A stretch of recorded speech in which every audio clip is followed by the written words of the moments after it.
Overpayments, underpayments, union dues, and medical. When switching to a new payroll system, you might expect some problems. But 4 months after the state of Oregon switched it up, thousands of state employees are still having problems getting paid the right amount. So, what's happening here? We're state employees, we're public servants, but we're also Oregonians. We're serving our, Oregonians, the most vulnerable populations that there are. And now we're going to food banks with them.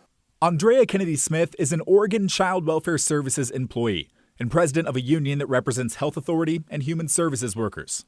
She says employees are confused and frustrated. Incorrect paychecks have caused all sorts of problems, and she's clear on one thing. The way that the system was built, it was not built for government employees. At the start of this year, Oregon updated its employee payroll system. The state ditched a system that was built in the 1980s for workday payroll and time tracking. What followed was this game of whack-a-mole, where one issue would pop up and get fixed, and then another would show its face. There are about 45,000 Oregon state employees. In January, about 10% of those workers were overpaid or underpaid. In February, 2,700 workers had incorrect paychecks.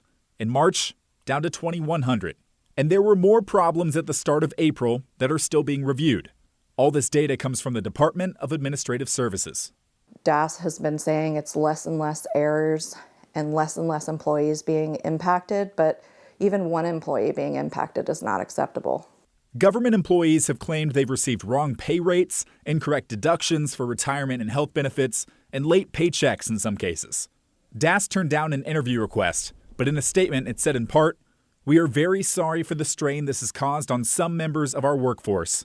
We believe we are on the right track, but we're not quite there yet. However, we do know that the majority of employees are being paid accurately each month." But wait, could the state of Oregon have known that this payroll transition would create so many problems? Well, they didn't have to look far. Just 1 year ago, Multnomah County paid $2.5 million to settle a class action lawsuit filed by corrections deputies. Those workers claimed that a switch to a new workday payroll system in 2019 led to thousands of employees being underpaid. Now the state of Oregon is facing lawsuits of its own. Employees first filed a class action claim at the end of January, and corrections workers filed another one in February. Kennedy Smith says the past few months have been chaotic. She wants an audit of employee pay, believing there are issues that are being missed because other state employees don't know how to read their new pay stubs. We're committed to our communities, but we also really deserve to be paid on time. We rely on our paychecks just like everyone else.